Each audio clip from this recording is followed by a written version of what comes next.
Well, sure. We're concerned as well with the conservation, the Convention on Biodiversity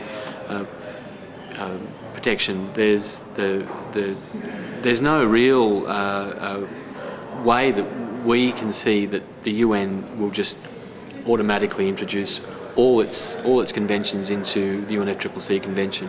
One of the reasons is because each convention is like a silo.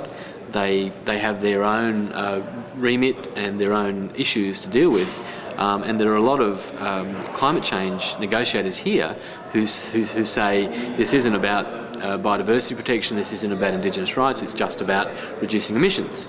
And that's a concern, because I don't think these issues are isolated. I think they really need to be incorporated.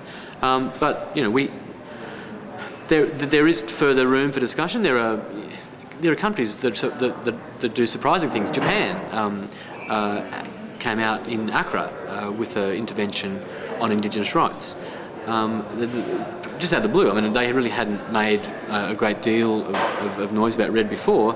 They came out on Indigenous rights. I met with the negotiators today from Japan, and they said the same thing about biodiversity, that they're really concerned about biodiversity protection, and they're really concerned about increasing or at least maintaining Indigenous rights. And they don't want to see RED develop in such a way that would threaten Indigenous people and forest communities. So, you know, there are surprises, and there are countries out there who are champions of Indigenous rights. Norway, for example, is a champion of Indigenous rights and biodiversity.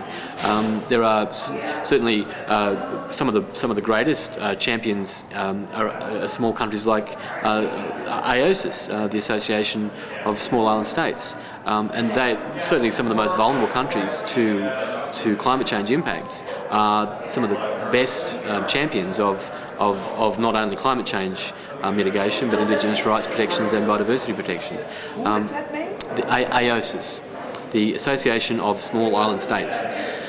So it's basically Pacific Island and West Indies.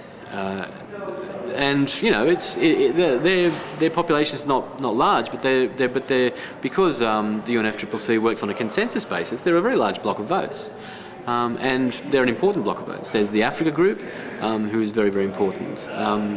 They're mostly made up of least developed countries, so they know that they are going to be the recipients of the biggest impacts of climate change. So they are protective of their rights, so they have a say here. And the United Nations is one of those places where it might not appear but I mean, Tuvalu, for example, is probably one of the most outspoken groups here. I don't know, they've probably got 50 or 60,000 people in the country. It's a tiny country, but it's sinking beneath the waves because of sea level rise. So, you know, I mean, it is a forum for good things to come from.